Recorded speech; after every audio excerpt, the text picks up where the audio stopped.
You feel lost. You wake up every morning with this hollow feeling in your chest, like something is missing, but you can't name it. You scroll, you distract yourself, you tell people you're figuring things out. But here's what nobody will say to your face. You're not lost. You know exactly where you are. You know exactly what you're avoiding. You're just lying to yourself every single day and calling it confusion. That's what this video is about. Not sympathy, not a 5-step plan, not a motivational speech. The truth. Raw, uncomfortable, exactly what you need to hear. The lie you tell yourself every morning. Every morning you wake up, there's a moment, a split second, before your brain fully turns on. In that moment, you already know. You know you're wasting time. You know the path you should be on. You know the habits you keep breaking. You know the excuses you're about to make. And then, your brain turns on, and it immediately starts building the story. I'm just going through a hard phase. I need more time to figure myself out. Things will get better when the situation changes. This is the lie. Not a dramatic lie. Not a lie you tell others. A quiet lie. A comfortable lie.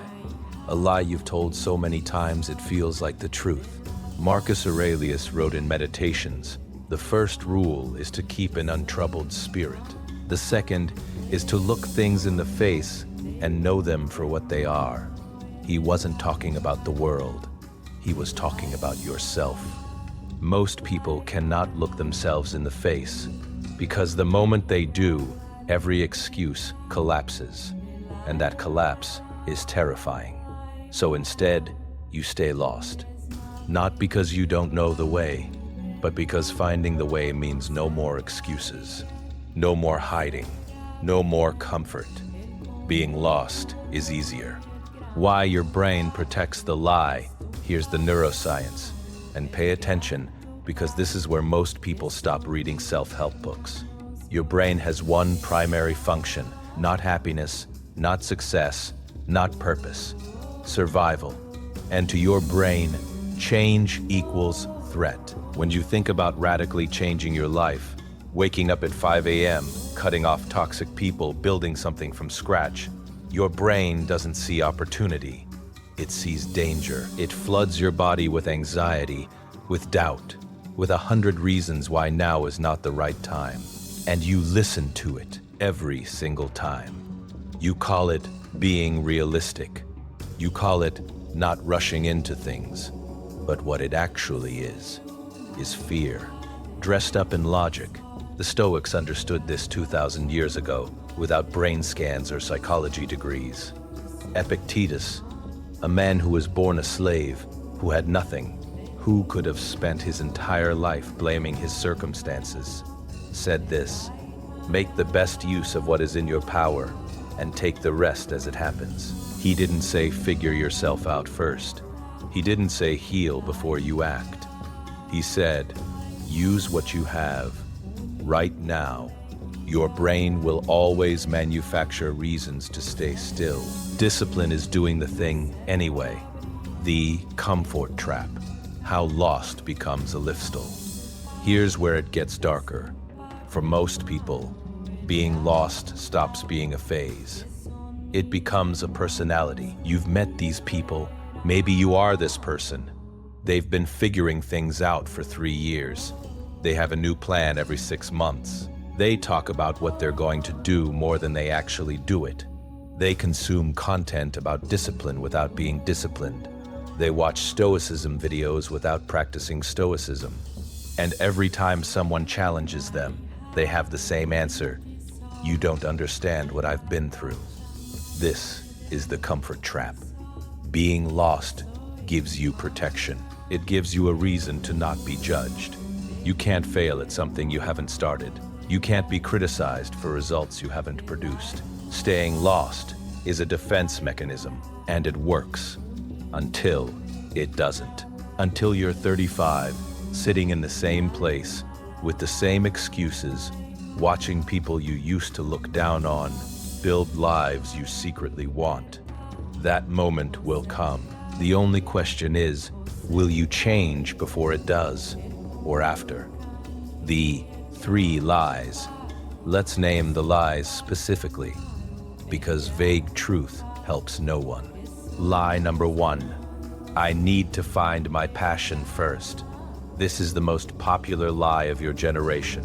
You've been told that somewhere out there is your calling, this magical thing you're meant to do. And once you find it, everything falls into place. So you wait.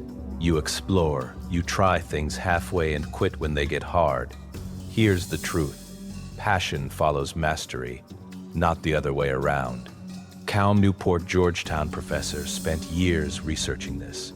His conclusion: people who say follow your passion already have passion because they got good at something first. You don't find passion, you build it through repetition, through struggle, through becoming undeniably good at something.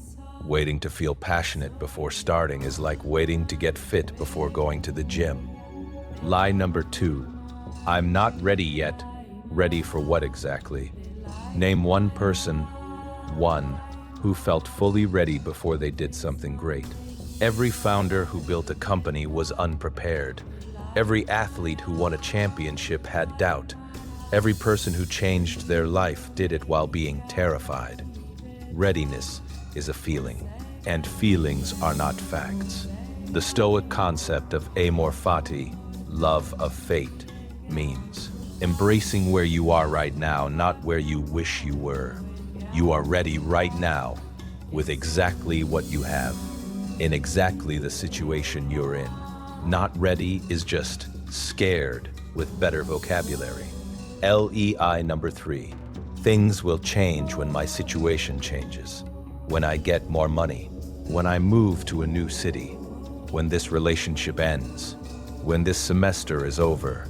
This is the most dangerous lie because it has a built-in expiry date that never comes. Because when the situation changes, and it will, you will find a new situation to blame.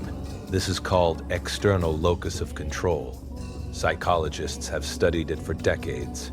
People who believe their life is controlled by outside forces consistently underperform, underachieve, and underreport happiness, regardless of their actual circumstances. The prison isn't your situation. The prison is your perspective, and you built it, brick by brick, lie by lie. The only way out. There's no gentle way to say this.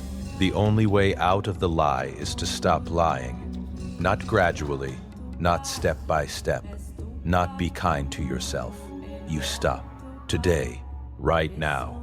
You look at your life, not the story you tell about your life, but the actual numbers, the actual results, the actual daily behavior, and you call it what it is.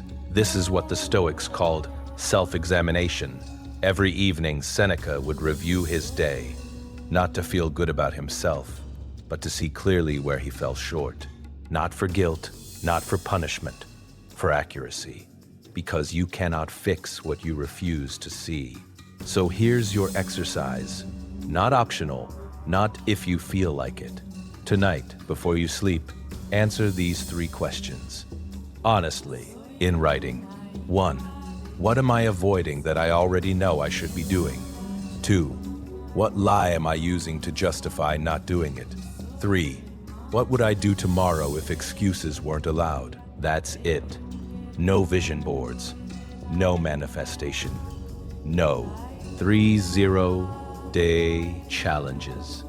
Just 3 questions every night for 30 days. Watch what happens to your lostness. You're leaving it knowing the truth. Lost is a choice. Lying is a habit, and habits can be broken. Not because it's easy, not because you deserve it, not because the universe owes you anything, but because you are capable of more than this. And somewhere underneath all the comfort and excuses and stories, you already know that. Now stop lying about it. Comfort ends here. No sympathy.